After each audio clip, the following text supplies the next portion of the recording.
When your husband starts caring about wrist jewelry, it's either a midlife crisis or a secret admirer. Mine just happened to post it on Instagram.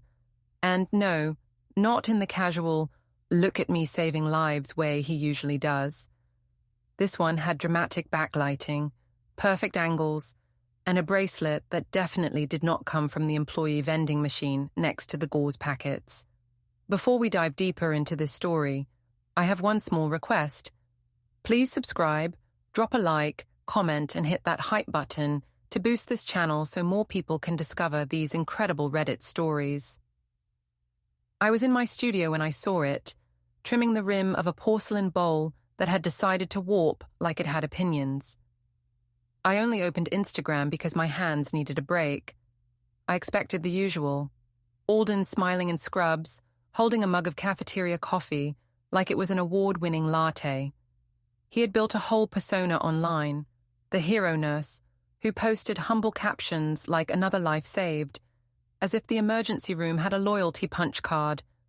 But this time, his wrist was angled too perfectly for the camera to miss the bracelet. Braided leather, charcoal and silver threads, a little charm in the shape of a crescent moon. Not standard-issue hospital gear, unless someone in HR had recently launched a mystical accessory program. I zoomed in. The bracelet sat exactly under his wrist tattoo, the one he got at 21, because he thought the world needed to know he liked compasses.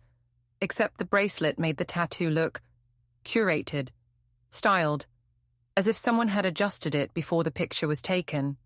I wasn't the suspicious type. That's what I'd always told myself. But suspicion doesn't knock on the door. It rewires your breathing without asking permission. I reverse image searched the bracelet. Habit, ceramic artists do it all the time to make sure no one's copying their glaze designs. The browser spat out a link in under 10 seconds. Etsy shop, 5 stars, name of shop, Nocturne Jewels. Profile picture, a woman with dark hair and a lip piercing, posing beside a tray of handcrafted necklaces, like she was auditioning for edgy Renaissance fair queen. The listing showed the same bracelet, same weave, same moon charm, same exact wrist tattoo, visible in the product gallery, like an accidental watermark. And just below it, a glowing review posted 3 weeks ago said, "Custom order for my favorite nurse." Hearts, that was the moment something inside me didn't shatter. No, it settled. Like clay right before the firing stage. The world didn't collapse. It clarified. My heartbeat wasn't wild. It was steady, like I'd been waiting for proof instead of fearing it. I clicked write a review, 5 stars, title, great craftsmanship, review text, also ruined my marriage. I hit publish and smiled. It wasn't hysteria, it was precision. I took a screenshot of Alden's selfie, the Etsy page, the review, and the tattoo shot. My computer folder was now labeled firing stage, a reference only a ceramicist would laugh at. Clay changes permanently at the firing stage. You can't make it go back. Alden got home 2 hours later. He smelled faintly of perfume, not the harsh hospital disinfectant he usually carried home like a second skin, but something floral, soft, almost apologetic. "Hey, Gold," he said, dropping his keys into the bowl I made him last Christmas. He'd forgotten to even compliment the glaze back then. Now he treated it like a gravity well for loose change. "Hey," I said, wiping clay from my hands. "How was the shift?" "Exhausting. Had a long night. We had this situation with an intoxicated guy. Took 3 of us to restrain him." Interesting. He always exaggerated numbers when he lied. 3 nurses, 5 hours, 12 stitches. His math expanded like a balloon whenever the story was elastic. He walked into the kitchen, pretending not to be texting behind the fridge door. I didn't mention the bracelet. Not yet.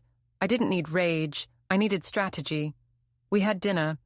Leftover roasted vegetables and chicken because I'd stopped cooking like we were on a cooking show a long time ago. He talked about staffing shortages and hospital drama. I nodded, filed every word under noise. and quietly pictured the moon charm touching his wrist. That night, when he fell asleep on the couch, shoes still on, I checked the Etsy shop again. My review had already gotten 3 likes. Etsy wasn't exactly Twitter, so that meant people were reading. And the seller, Luna Hartwell, according to her profile, had not replied. Not yet. The next morning, I crafted a mug in my studio. Simple shape, soft white glaze, but I carved into the base, Shattered Vows Collection, Prototype 01. It wasn't for sale. It was proof of transformation, a souvenir for myself. I posted new ceramic pieces online, and my store got its usual modest traffic. Bridal registries, college grads moving into their first apartments, people who wanted the illusion of handmade authenticity. Meanwhile, I checked Luna's shop again. My review was still there, still public, perfect. At noon, I heard the familiar sound of Ivy Danner's heels on my driveway. The woman had a sixth sense for neighborhood disruption. She didn't knock, she hovered like a satellite waiting for signals. "You okay, Marigold?" she asked, holding a Tupperware like it was her ticket inside. "Made too many brownies. I know Alden loves chocolate." "Sure," and she just happened to be outside the moment my husband left for work. "I'm great," I said, forcing a friendly smile. "You heard anything interesting on Cypress Lane today?" Her eyes lit up. Gossip was her cardio.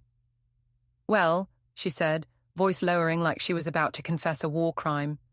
"Someone spotted a man who looked a lot like Alden at Luna Cafe last week, with a woman, brunette, artsy, didn't look like a patient." Ivy never delivered news. She delivered grenades disguised as conversation starters.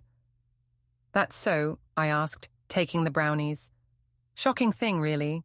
People do tend to show their true colors when they think nobody's looking."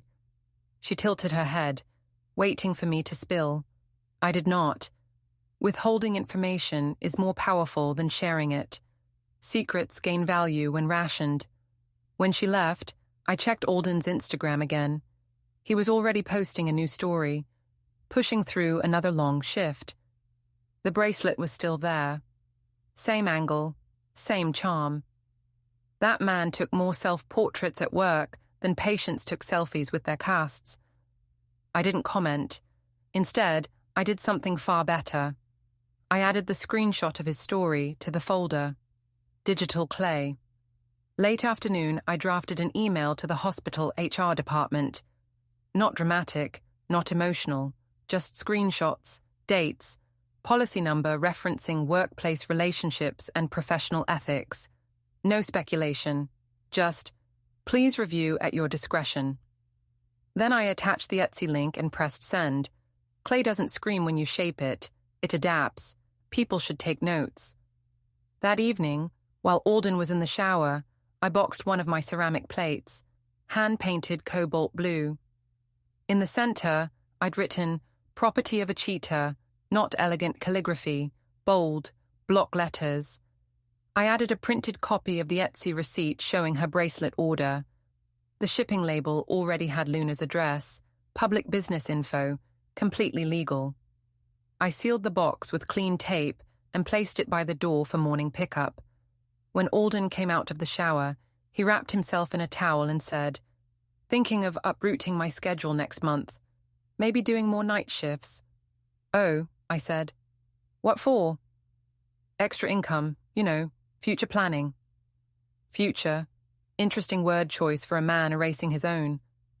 "Sounds ambitious," I said. He smiled, relieved I didn't question it. That's the thing. When cheaters think you're clueless, they get sloppy. They narrate their selective truth like they're being generous. That night, I lay awake, not restless, but alert, like someone waiting for the timer on a kiln. You don't sit there panicking. You wait because you know the transformation is unavoidable. By morning, my review had 27 likes and 2 comments. "OMG, what happened?" "T is scalding, please elaborate." Humanity doesn't change. Give them a scandal and they pull up chairs. I clicked refresh again. Luna had finally responded publicly to someone else. "Custom orders currently paused due to personal matters." Thank you for understanding. Oh, I understood, more than she imagined. Before noon, I printed a receipt for Alden's limited edition gaming chair, photographed it, and posted it on Facebook Marketplace with the caption, "Lightly used, heavy lies." The chair got 3 messages in 20 minutes. If your life is going to unravel, you may as well monetize the thread. At 6:14 p.m., the first alert hit. HR inquiry, urgent. I didn't open it, not yet. I wanted him to be home. He walked in an hour later, face flushed, jaw clenched, no bracelet on his wrist. That was new. "You did something," he said, pointing at me like I was a raccoon in his pantry. Luna messaged me. She said someone left a review accusing her of ruining a marriage. "Oh," I said, stirring soup. "Sounds like a serious customer complaint. Businesses usually respond to those." "Don't play dumb. You're trying to embarrass me." I met his eyes. Calm. Even tone. "You already did that. I'm just working in mixed media." He stared at me, trying to figure out whether I'd exploded or evolved. He hadn't realized that silence doesn't mean surrender. Sometimes it means timing. His phone buzzed. He looked at the screen. His shoulders slumped. "What?" I asked, voice sweet as icing. "HR wants to talk to me tomorrow," he muttered. "Oh," I said lightly. "They saw it." He glared at me, furious that I wasn't losing control. That was the moment I knew I was past grief, past pleading, past fear. Clay hardens in fire. People do too. And I was already in the kiln. The morning after my review went viral in the most niche way possible, Etsy gossip, I woke up to the smell of Alden's coffee brewing and his humming in the kitchen. It was the kind of morning soundtrack that used to make me feel safe. Now it sounded like background noise for a play I no longer wanted to be in. He stood at the counter, hair damp from the shower, scrolling through his phone. No bracelet. The pale strip of skin on his wrist where it had been was almost comically bright. He looked like someone who'd removed evidence but forgotten that the absence told its own story. "Morning," I said too cheerfully. Sarcasm is my second coffee. He smiled the way politicians do when cameras are rolling. "Morning, Gold. Want some coffee?" "Sure. You know, I keep wondering what happened to that bracelet you were wearing in your photo." I said it like a passing thought, casual as weather talk. His shoulders stiffened, the tiniest twitch.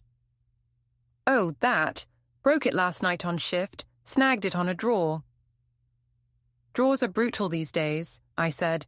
"You should report it to OSHA." He blinked, uncertain whether I was joking. Then he gave a half laugh, that nervous one he used when he sensed conversational landmines. "Yeah, guess I'll stick to watches."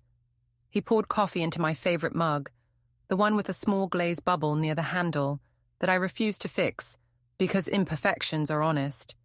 He handed it to me, kissed my temple and said, "I've got to head out early. Staff meeting."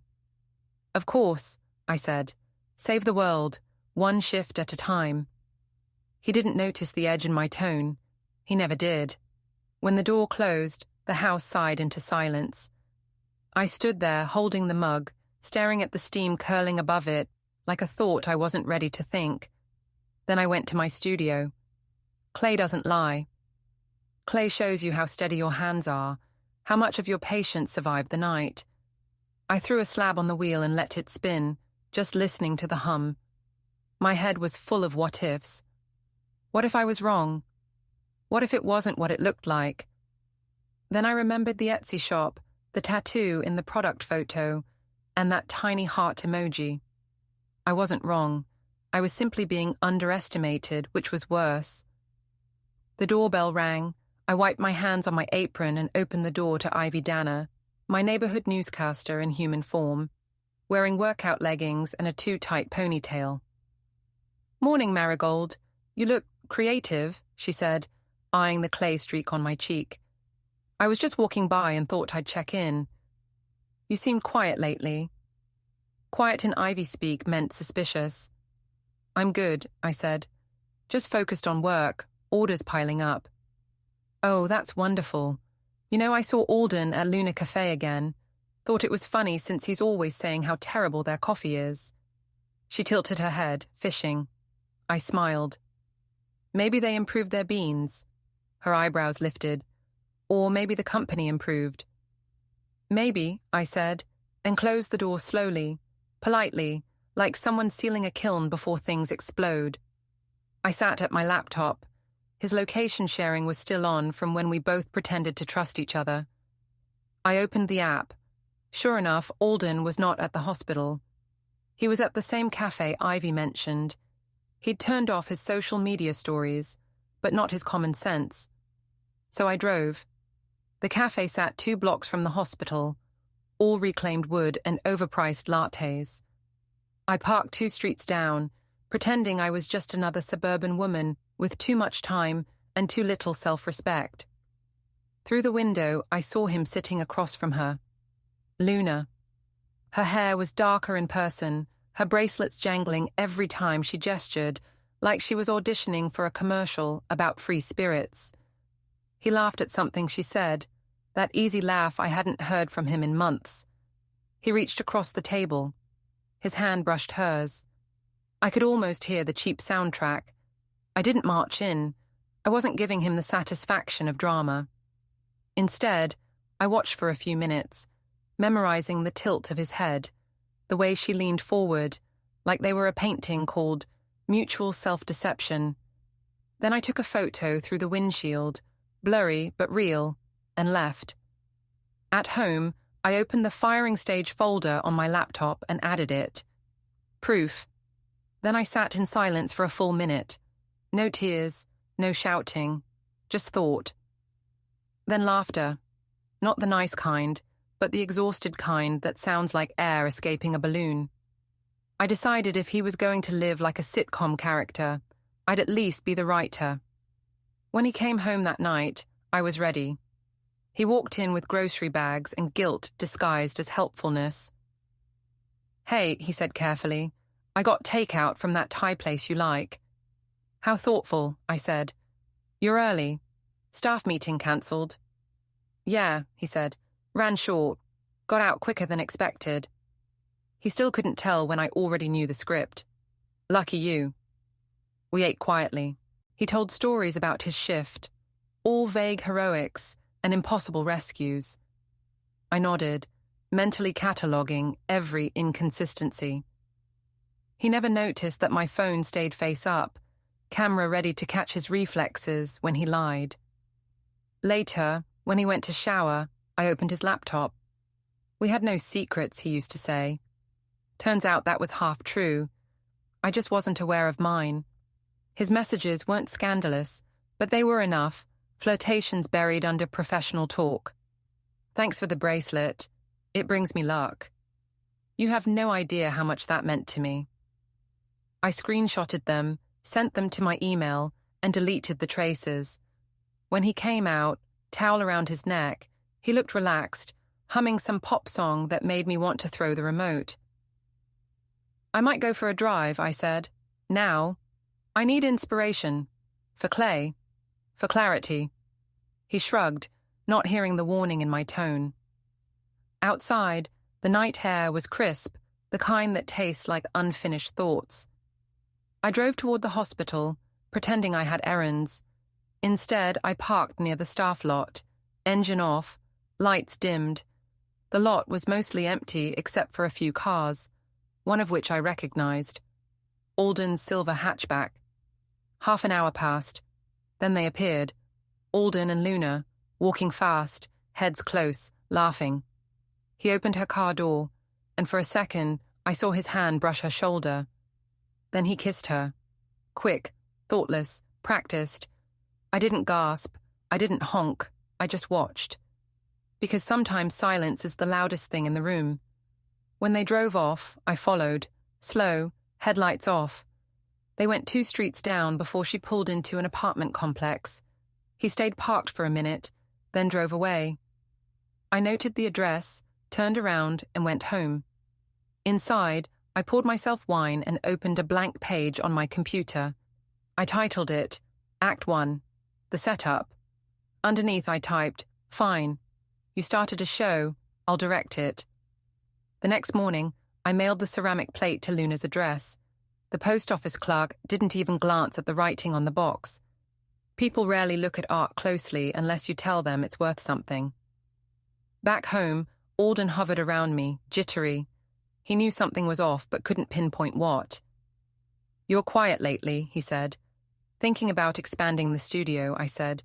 "Maybe adding a kiln. Bigger pieces, bigger results." He smiled, relieved by the normal tone. "That's great, Gold. You deserve it." "I know," I said, and the simplicity of it startled even me. By noon, his cousin Tessa called. I saw the name and felt an old irritation. She used to be my friend before she decided I was too intense. She'd chosen Alden's side of every conversation ever since. "Hey girl," she said, voice coated in fake sympathy. "Just checking in. You and Alden okay?" "Why wouldn't we be?" "Oh, just saw some chatter online. Something about a review. People are talking." "That's nice. Maybe it'll help my sales." "Marigold, come on. You didn't actually mean to post that, right? It's embarrassing." "For who?" Silence. Then a weak laugh. "You're always dramatic." "Only when provoked," I said and hung up. By the time Alden got home, the neighborhood grapevine was fully hydrated. He slammed the door. His mask of calm cracked. "You humiliated me," he said. "Oh," I said. "What did I do this time? Buy groceries too loudly?" "Don't play dumb. Luna's getting messages. People are tagging her. HR might call me in." "Good. Saves me the trouble." "Do you want to ruin my career?"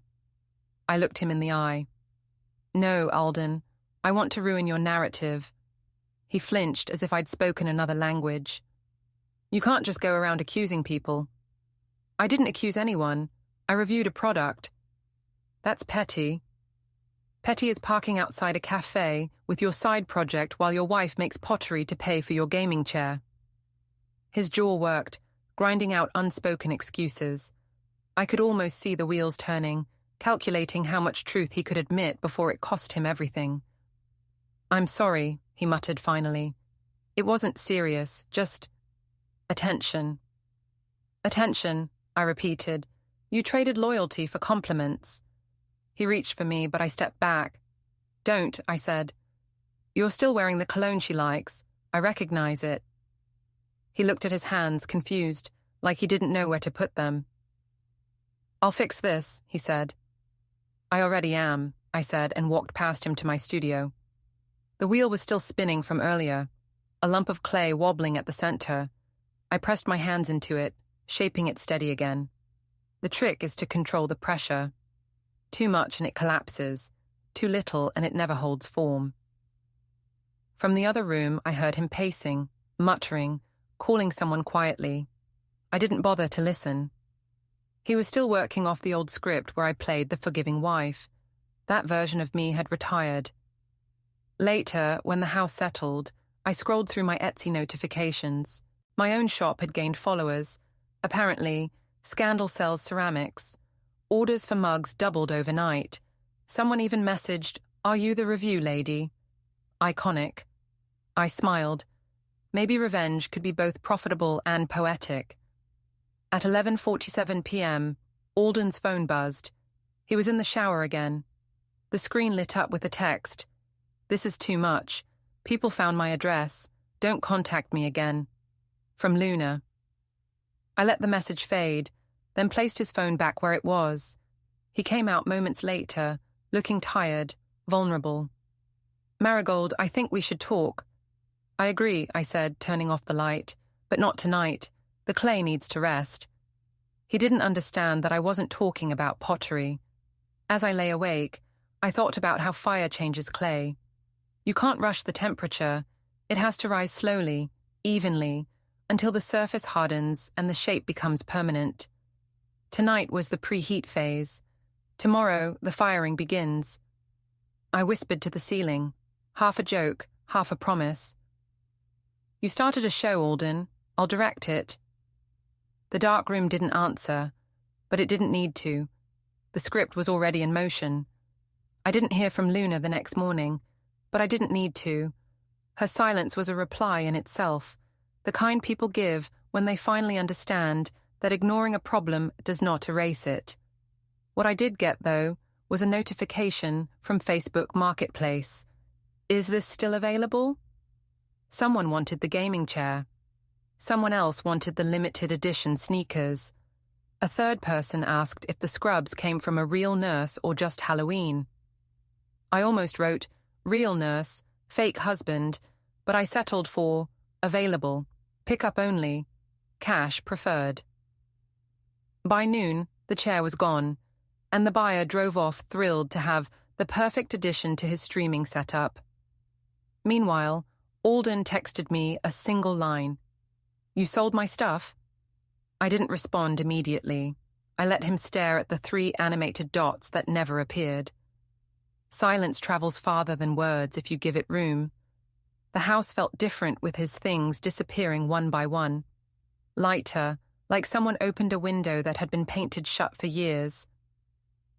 I boxed up more of his prize collections, signed posters, game controllers, and a hoodie he once claimed had sentimental value. If it had sentiment, it certainly wasn't directed at me. I listed everything online under a new title theme, lightly used, heavy lies. It felt like staging a yard sale hosted by Poetic Justice. Around 2, I got an email from HR at his hospital. Thank you for your submission. We are reviewing the matter. No emotion, no explanation, no comfort. But it meant they had it, which meant he would soon have it, which meant the little timeline he thought he controlled was about to bend in my direction. At 3, someone knocked. I opened the door and found Tessa, his cousin, once my half-friend, now my self-appointed moral translator. She wore sunglasses, a smug smile, and the energy of someone who watched too many advice reels. Can we talk? She asked. You're already doing it, I said, stepping aside. She walked in like she owned part of the mortgage. I just want to say I'm concerned about you. This whole review thing. It's not a good look. Whose look are we talking about? Mine or the one he wears to Luna's cafe? She flinched. So you're just airing it all out online. That's not how grown-ups handle things. Grown-ups don't sneak around behind their wives' backs, but here we are. She crossed her arms. You're being messy. I'm being accurate. There's a difference. You could ruin his job. That's up to HR, not me. She stared at me like she couldn't decide whether I was unstable or brilliant, and the best part was that I didn't care which she chose. You're better than this, she said. No, I said calmly. I'm exactly this. You just haven't met this version of me before. She sighed dramatically, like a soap actress told her scene was being cut. You're making it hard for the family to defend you. That's the point, I said, and opened the door. I'm not auditioning for their support. She left without another word, and I closed the door with the kind of quiet certainty that doesn't need a slam to be heard. That evening, I set up my camera equipment in the studio. Not for ceramics this time, but for documentation. Screenshots of messages, timestamps, photos of the cafe meetup, receipts from his shared bank card to her Etsy shop. Clay artists know how to archive. Screenshots are just digital shards waiting to form a mosaic. At 6, Alden came home with the look of someone who'd already rehearsed his defense and didn't like his own script. He threw his bag on the table.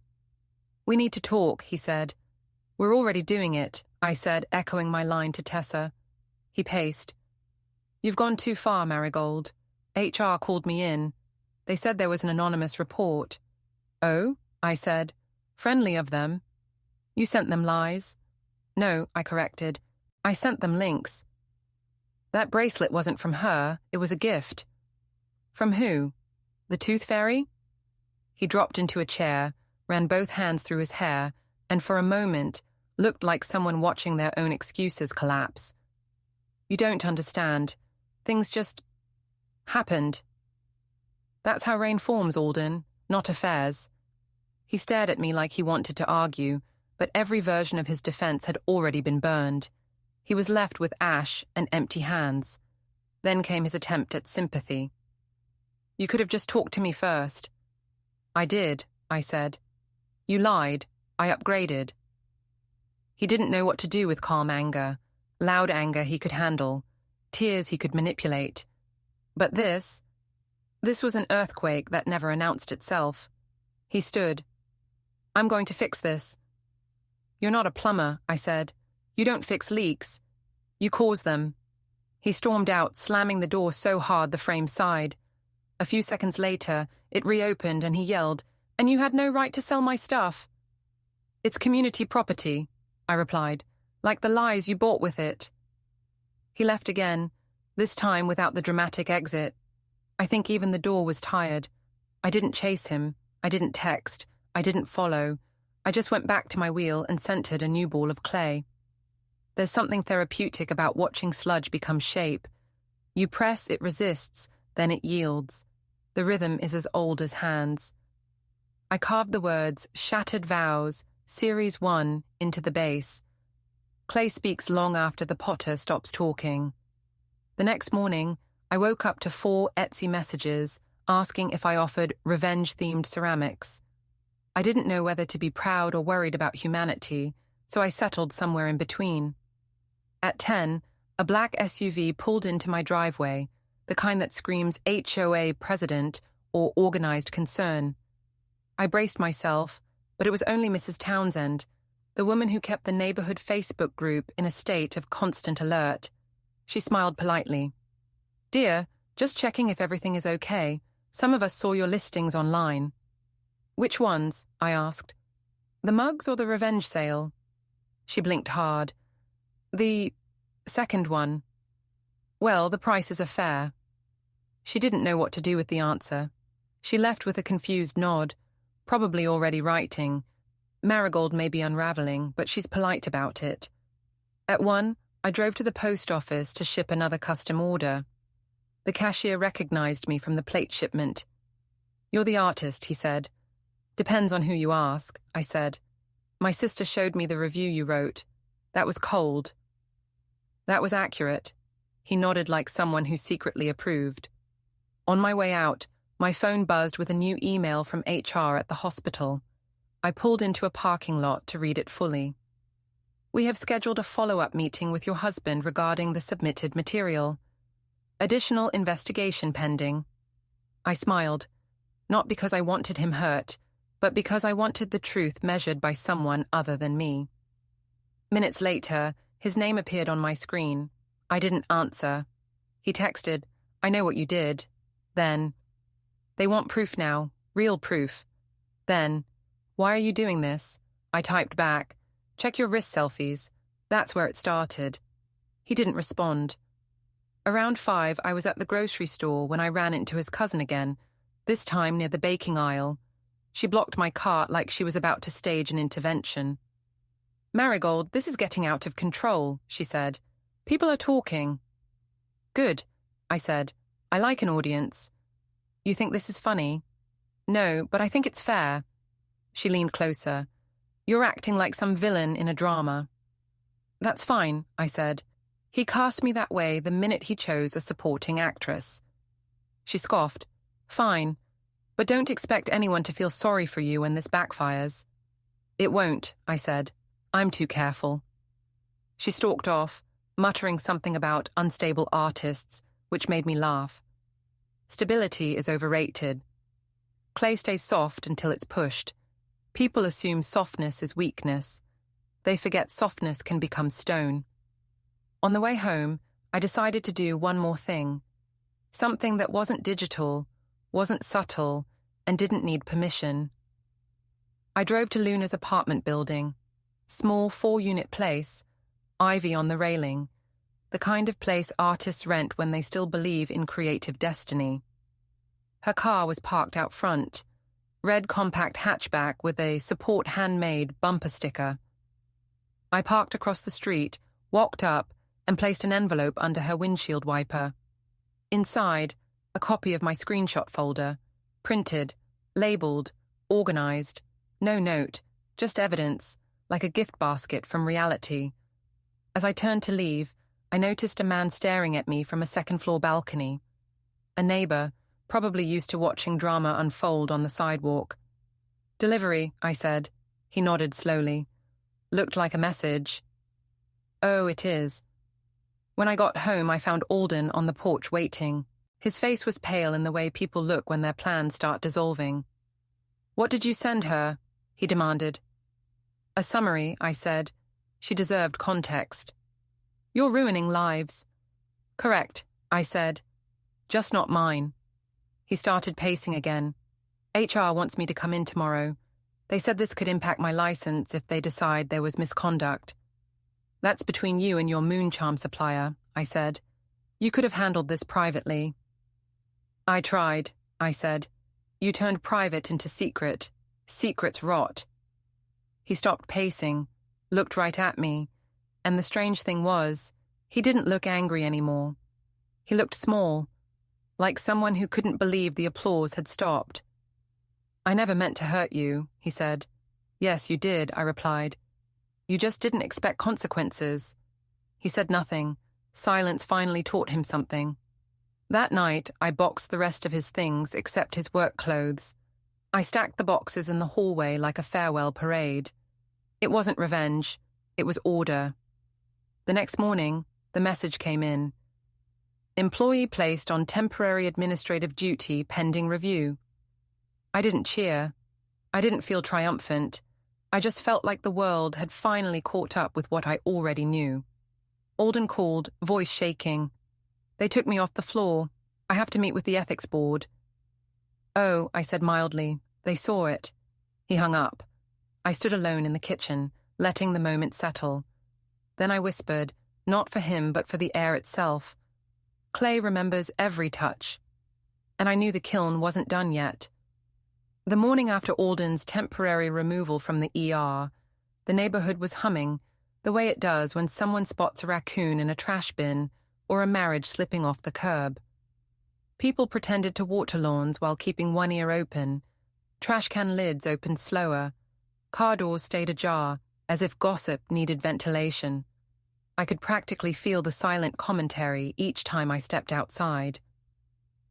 The only thing stronger than suburban fertilizer is rumor, and mine was being spread like it was on sale. The ceramic orders kept rolling in. My shattered vows line had officially taken on a life of its own. Someone ordered 4 mugs as a divorce party bundle. Someone else messaged, "Please make plates that say, 'Don't trust men with moon bracelets.'"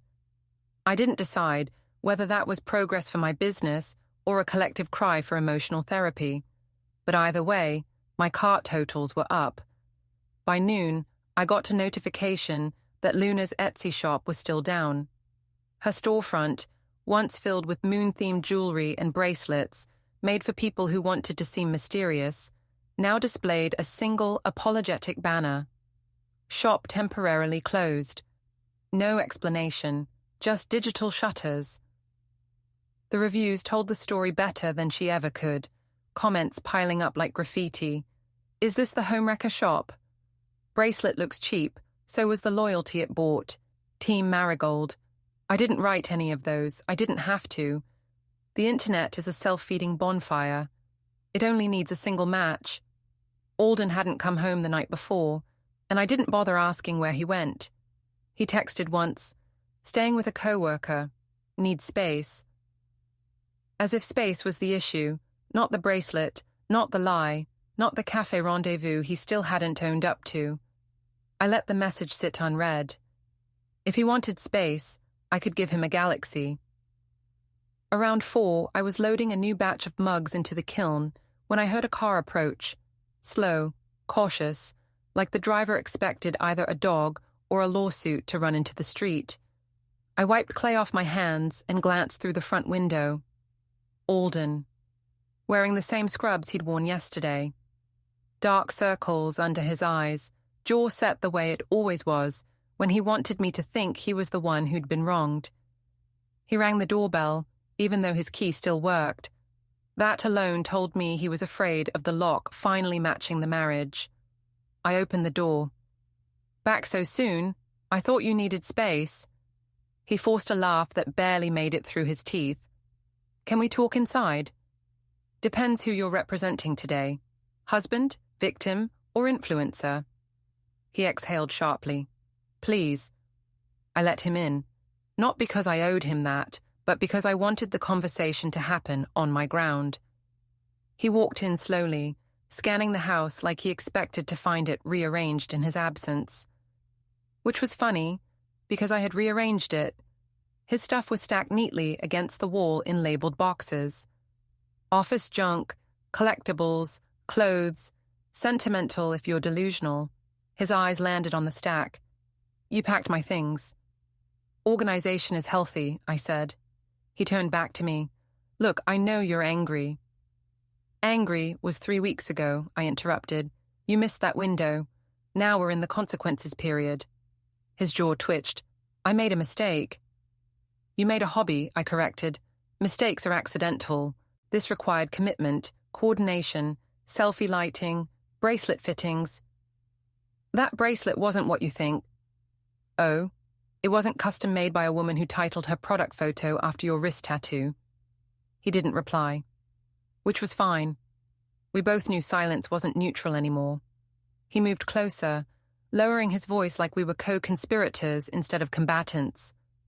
HR said they might escalate this. I could lose my position. That sounds serious, I said with exaggerated concern. Maybe you should tell them the bracelet was a gift from a grateful unicorn. He groaned. Why are you doing this? I apologized. I said I wanted to fix it. No, I said. You said you wanted to fix your life, not our marriage. There's a difference. He looked at the floor, like answers might be written in the grout. It was never supposed to go this far. You mean the affair or the consequences? He didn't answer. That was answer enough. He walked over to the boxes and touched one of them, then turned back toward me, and for a moment, I saw the panic under his arrogance. Not heartbreak, self-preservation. I want another chance, he said. Of course you do, I said, but wanting and earning are two different currencies. You're enjoying this, he snapped. If I were enjoying it, I'd have popcorn, I said. This is just justice, tightly curated. He didn't yell. He didn't beg. He just looked at me with something close to realization. That the woman he thought would crumble had instead learned how to stand perfectly still while he fell apart. Then he left. No slammed door, no dramatic ending. Just quiet retreat. And that was when I felt it. Not triumph, not relief, but readiness. Like waiting for the next stage in the firing process. Clay doesn't harden all at once. It needs heat in waves. At dusk, I took a drive. Not to get away from anything, just to feel the air rush against the car, to let thoughts move at the same speed as the road. I drove past the cafe where I'd seen them. It was closed, chairs stacked inside like they were waiting for a different cast of customers. Then I noticed headlights behind me. Close. Too close. At first I thought it was just a car tailing through a shared route, but the turns matched mine. I tested it, took a left that led nowhere useful. The car followed. Another turn, still there. I didn't need a psychic to guess who it was. I glanced at the mirror. Alden's hatchback. He was tailing me like I was the one with secrets. I didn't speed up. I didn't panic. I just kept driving through Cypress Bend, letting the quiet streets turn into a maze he wasn't invited to navigate. I led him past the manicured lawns, the pastel mailboxes, the neighbors who pretended not to stare. I turned right into the newer part of the subdivision, the one with tall hedges and that single cul-de-sac with the iron security gate that only opened by keypad now. I drove in. The gate began to close behind me. He didn't make it through. He stopped right at the bars. I rolled my window down. He got out of his car, hands raised in exasperation. Why are you avoiding me? I'm not avoiding you, I said. I'm demonstrating boundaries. You can't just shut me out. Oh, I said, tapping the steering wheel. Watch me. He stared, stunned, like he realized he'd been chasing the wrong version of me for weeks. You can't keep doing this, Marigold. That's the interesting part, I said. I can. The gate shut fully. The space between us was steel and consequence. I drove off without waiting for another word. Later, back at home, I got a message from Luna's Etsy account. Simple. No greeting. Just, your wife is terrifying. Lose my number. I laughed. Not loud, not cruel, just amused at the irony of being called terrifying by someone who specialized in moon charms and emotional chaos. I typed back, you haven't seen terrifying yet. Then I hit delete instead of send. That sentence belongs to someone else. And the chapter too. The night settled into one of those slow silences where even the refrigerator hum sounded like it was waiting for the next move. I sat in the studio, hands resting on a half-shaped vase, not working, just thinking. Clay only responds when you're ready to touch it. Tonight, I wasn't shaping anything physical. I was shaping the ending. The phone buzzed. Not a text, an email alert. I glanced at the screen and saw the subject line. Ethics review scheduled. Attendance required. It wasn't addressed to me, but I'd set up alerts on the shared inbox before all of this started. There it was. A formal notice, a meeting date, a room number. It was becoming official. Real. Documented. I pictured Alden, reading that email somewhere in his borrowed guest room or hospital locker, realizing that the fallout wasn't just social, wasn't just between us. It had migrated into paperwork and systems and people with ID badges and clipboards. He wanted space. Now it was being measured in procedural distance. I closed the alert and leaned back. Somewhere between the first time I saw the bracelet and now, something shifted that I didn't fully notice until this moment. I wasn't reacting anymore. I was directing.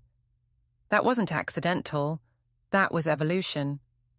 Later, I went to take a walk, not far, just around the block. The kind where the sidewalk lamps glow like they're trying too hard, and every lawn looks like it's auditioning for a brochure. I passed Ivy's house, lights on, curtains open.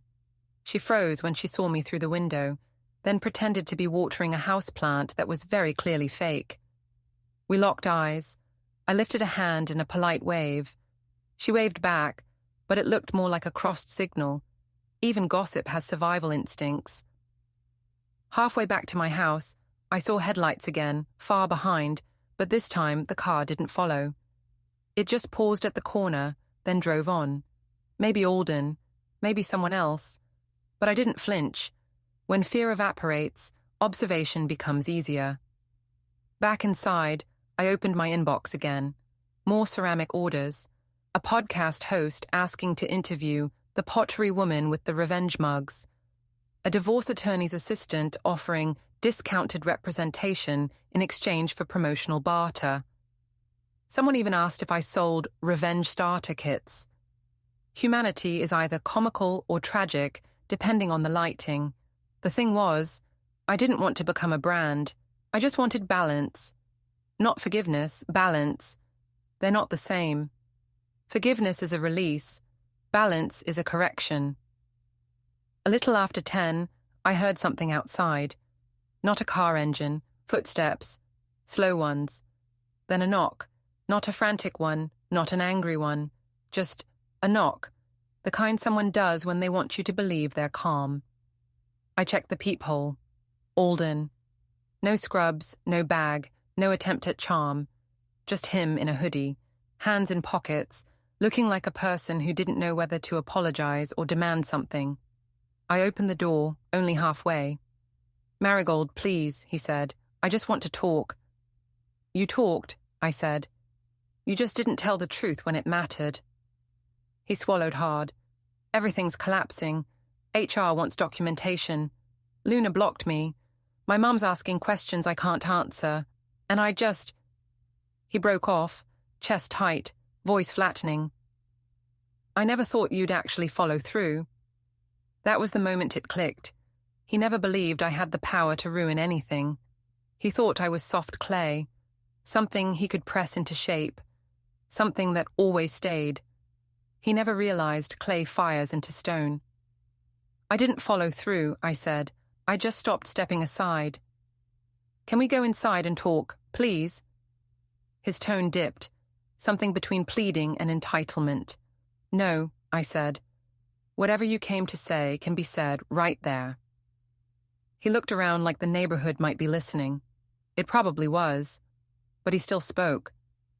I messed up, I know that, but this nuclear-level response. I raised an eyebrow. You think this is nuclear? This is pottery grade, controlled heat, measured exposure. You sold my things, and you sold my trust, I said. I got a better return, though. He exhaled, frustrated. This isn't you, Marigold. That's the problem, I said. You think the version of me who tolerated you was the real one. He leaned against the porch rail like he was exhausted from his own decisions. So what happens now? You just erase me from the house? From your life? No, you're still here, I said. Just in the correct box. His eyes shifted to the stacked boxes through the window. You're serious? I don't do theatrics, I said. I do closure. He shook his head slowly. I thought you'd yell, cry, something. But this? You're ice. No, I said, voice steady. I'm ceramic. Fired. Finished. That landed. He didn't speak for a long time. Then he said, almost quietly, You used to care about me. I did, I said. That's what made this possible. You can't betray someone who never trusted you. Congratulations. I loved you first. He flinched, not physically, but in that invisible place where people store the parts of themselves they don't want inspected. He straightened, tried to pull himself back into the confident shape he always relied on. This isn't over, he said finally. Oh, it is, I said. You just haven't accepted the ending yet. He took a step backward, like the conversation itself had pushed him. He didn't yell, didn't slam anything, didn't protest. He just looked at me with a strange expression, something between fear and recognition. You're not who I thought you were, he said. I know, I replied. Isn't that fun? He walked away, no threats, no promises, just silence that didn't belong to either of us anymore. I closed the door and locked it, not out of fear, but because the symbolism deserved the gesture. Then I poured a cup of tea, sat at my wheel, and pressed both hands into fresh clay. I didn't need to shape anything specific. I just needed the motion, hands steady, centering, reclaiming rhythm. My phone buzzed again, a message from an unknown number. Not Luna, not the hospital, just a single sentence. That review changed everything. I didn't reply. Some sentences are complete without conversation. I lifted the clay, felt the spin of the wheel, and slowly raised the walls of the pot. Clay remembers touch. It has no memory of excuses, no nostalgia for promises. It reacts to pressure and intention, nothing else. Outside, a car passed. Not slowly, not circling, just moving forward. Good. Let the world keep up. I glanced at the phone again. The message still glowed on the screen. I didn't answer it. Instead, I spoke softly into the room, the way you do when a truth is better spoken to air than to a person. You haven't seen terrifying yet. The morning arrived, like it had been briefed on the situation, pale, quiet, and pretending everything was normal. I didn't believe it. Days don't turn clean just because people decide they're done with conflict. They hold the residue, the way clay holds fingerprints even after glaze. I woke up earlier than usual, not because I was restless, but because my mind had already started without me. The first reminder of reality wasn't my phone, or Alden, or another neighbor pretending to borrow sugar while actually mining for updates. It was the stack of boxes in the hallway, where his things sat like museum pieces from a past exhibit titled, The Husband Who Thought Subtlety Was a Skill. I didn't bother moving them. I liked the visual, a physical representation of what was no longer my problem. The second reminder came in the form of a voicemail from a number I recognized, the divorce attorney's office. I hadn't even officially hired them yet, but they were proactive. I liked that in a person. The message said, We reviewed your documentation. Settlement strategy is strong. Call when ready. I deleted it. I didn't need comfort. I needed completion. Alden hadn't returned since the porch confrontation, but his car was still parked halfway down the street. Not close enough to seem brave, not far enough to seem gone. A coward's perimeter. Eventually, even he'd have to admit the house wasn't his stage anymore. I made coffee and sat near the window, just watching the neighborhood thaw into its daily routine. Ivy walked her dog early, phone glued to her ear as if the animal were just a prop in her morning broadcast.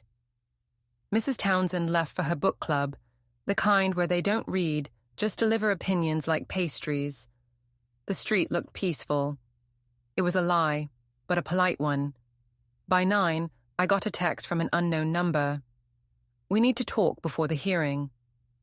I didn't have to ask who it was. Alden always thought the phrase, "we need to talk," was a negotiation opener instead of a red flag.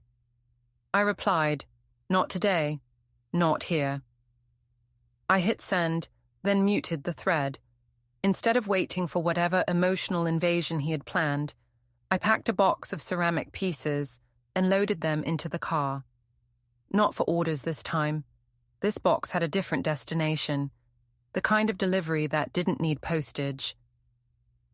On the way into town, I stopped at the supply store for more glaze.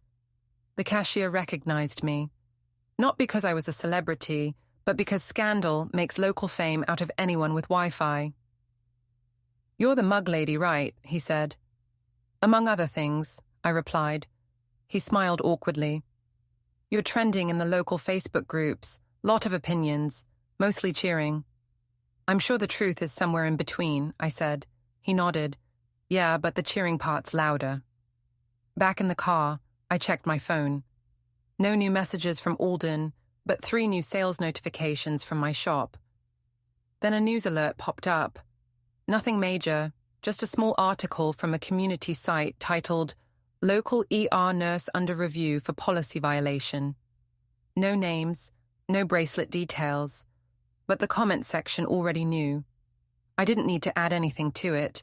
I'd already written my version of the story in actions, let others add subtitles. I drove to Luna's building again, box on the passenger seat. This time, I didn't plan on leaving it anonymously. I wanted presence, not mystery. When I arrived, her car was in the same spot as before. No sign of her outside, but a light was on in the second-floor window. I carried the box, walked to the entry door, and buzzed the unit. A voice crackled through the speaker. "Hello?" "It's Marigold," I said calmly. Silence. Then, "What do you want?" "Closure," I said, "and delivery." The door buzzed open. I walked up the stairs, each step echoing with the polite certainty of someone who didn't need to raise their voice to be heard. Luna opened the door a few inches, then wider. Her eyes were tired, her hair a mess, and the confidence from her product photos had dissolved into something softer and less curated.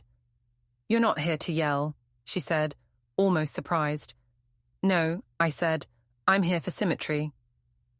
I handed her the box. She didn't open it. She just stared at me, waiting for the danger or the performance. "I didn't break your marriage," she said. "He chose everything he did." "I know," I said. "That's why the box has something for you, not him." She looked confused. "What is it?" "A reminder," I said. "One you can display or throw out or pretend never existed." She blinked. "Why are you being calm?" "Because the loud part is over," I said. "Now we're in the phase where consequences are just weather." She didn't reply. Some people need a script to survive conversations. She didn't have one left. I turned to go.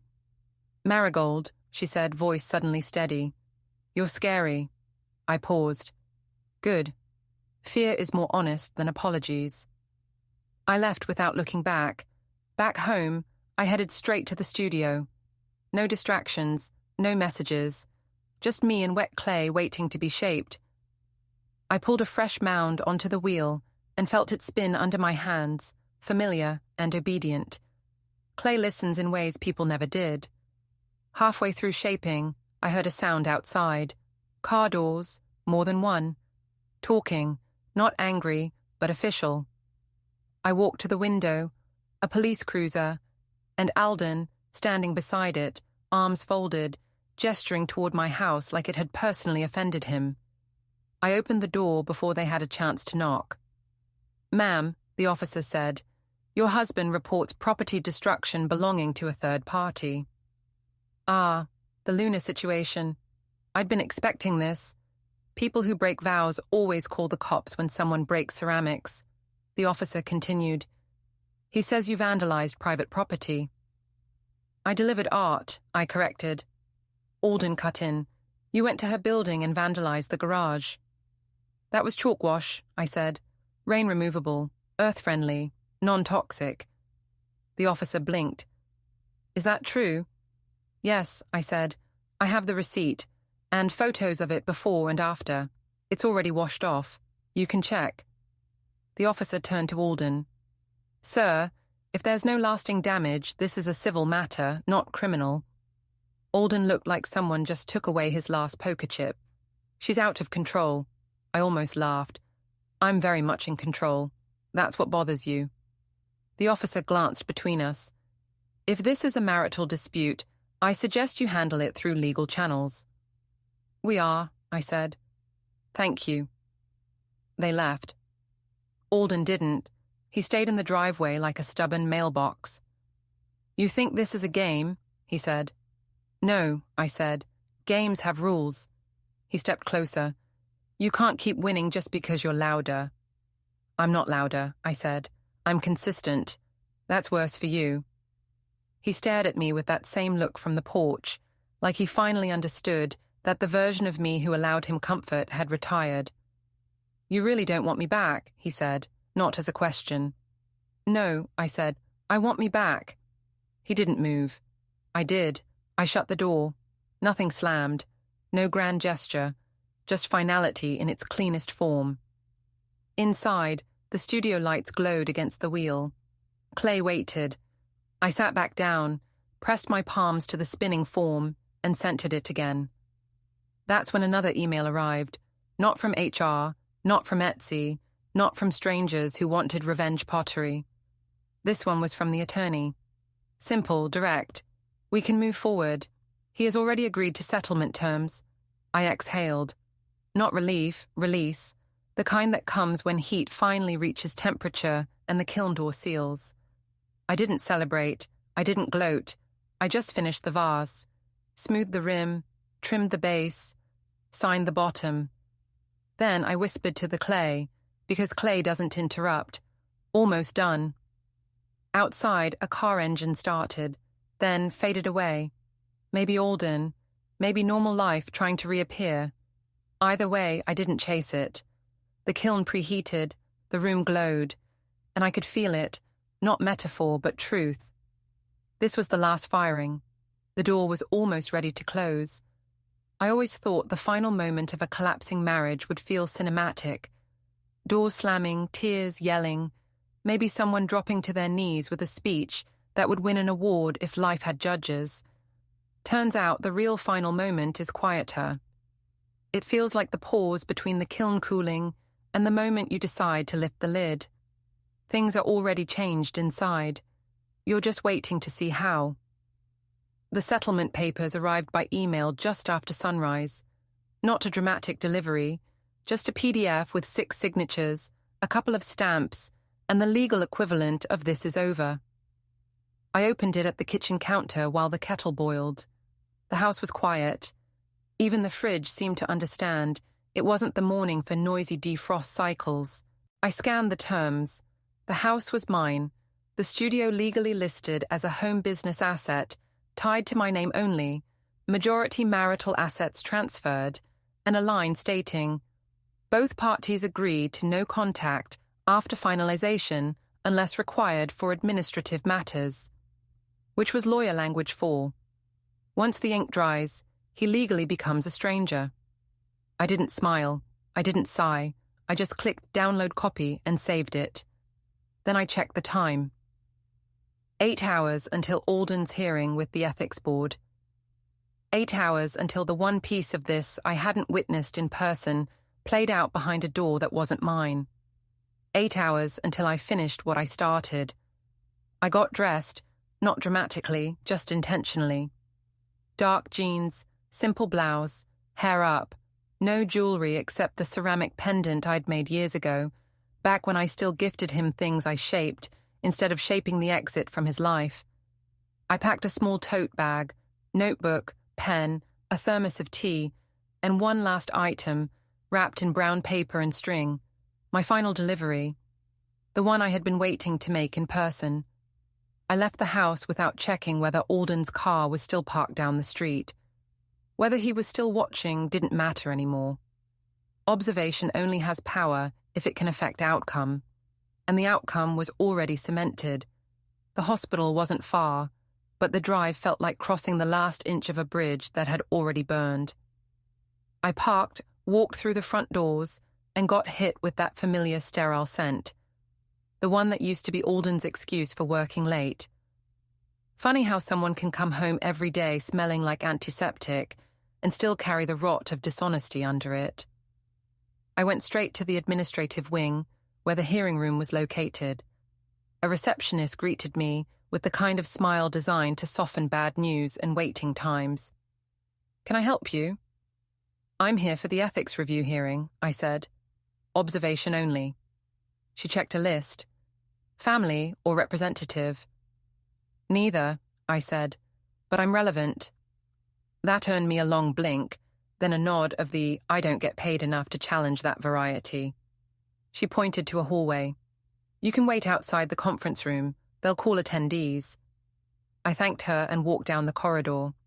The room was halfway down, closed door, frosted glass, sign taped on reading, restricted, staff review panel in session. I sat, not fidgeting, not pacing, just sitting, like calm was my new hobby. 5 minutes passed before footsteps arrived. I didn't need to look up to know it was him. I could recognize Alden's walk anywhere. Quick, annoyed, like gravity offended him. He stopped in front of me. "You're seriously here," he said. "Correct," I said. "You can't be in there." "I'm not in there," I said. "I'm out here. Difference matters." He let out a slow breath. "I don't know what you think you're doing." "That's the problem," I said. "You never knew what I was doing until it was too late." His jaw flexed. For a second, I thought he'd try charm again, the old method, the predictable pivot to, "We can talk this out." But we were past that. Even he knew it. "Just don't make a scene," he said. "I don't make scenes," I replied. "I make impact." He turned away. The board coordinator opened the door, called him in, and the panel of people in suits looked up as he entered. The door shut. Silence again. I waited. 20 minutes. 30. During the 41st minute, the coordinator came back out, looked at me and asked, "Ms. Hartwell, the panel requests the source of the submission be present for clarification. Are you willing?" "Yes," I said, standing. Alden turned when I entered the room, and the look on his face was the first honest reaction I'd seen since the bracelet photo. The look of someone who finally realized the floor under him wasn't stable. The panel chair gestured to a chair. "Mrs. Hartwell, we understand you submitted documentation alleging a violation of the hospital's professional conduct policy involving a relationship with a patient or vendor. Is that correct?" "It is," I said. "Do you have any evidence beyond what was submitted?" "Yes," I said, and placed the brown paper package on the table. I unwrapped it slowly. Inside was the ceramic plate I had mailed to Luna, the one she had returned, meaning it now served a different purpose. White porcelain, hand-painted blue lettering, property of a cheater. The panel leaned in, not because they cared about art, but because the glaze included a ring of micro-printed screenshots around the rim. The selfie, the Etsy shop listing, the bracelet photo, the favorite nurse caption, proof as pottery. The chair cleared his throat. "That will be entered into evidence." Alden spoke finally, voice strained. "This is personal hostility, not professional misconduct." One of the panelists asked, "Did you receive gifts from this vendor, while managing purchase orders for patient items. Yes, but did you engage in a romantic relationship while the vendor was attached to your department through donations? A pause. Alden swallowed. Yes, but it wasn't. That was all the panel needed. I didn't speak again, didn't need to. I just looked at him once, without rage, without performance, just accuracy. The chair concluded, "We will issue a written decision in 48 hours. You may leave." Alden didn't speak to me as we walked out. He didn't follow me into the hallway, didn't try another speech.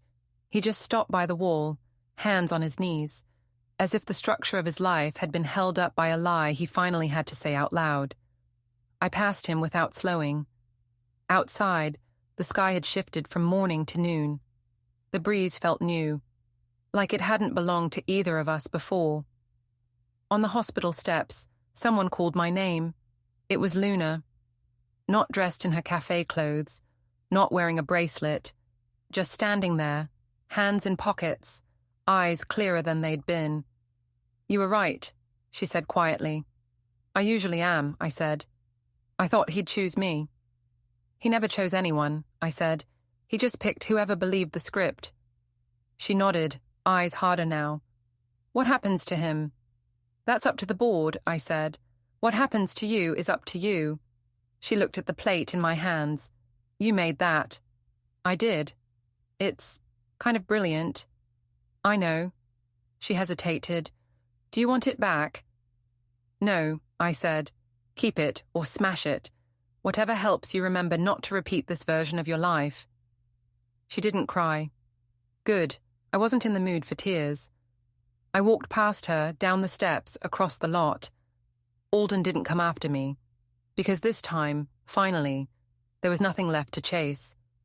When I reached my car, I placed the now empty wrapping paper on the seat, buckled in, and sat still for a full 10 seconds, letting the quiet settle. Not peace, not triumph. Completion. I started the engine. Before pulling out, I looked once in the rearview mirror. Not at him, not at the building, but at myself. I said the final line out loud, not a threat, not a promise, just truth. "Story's over." And I drove away.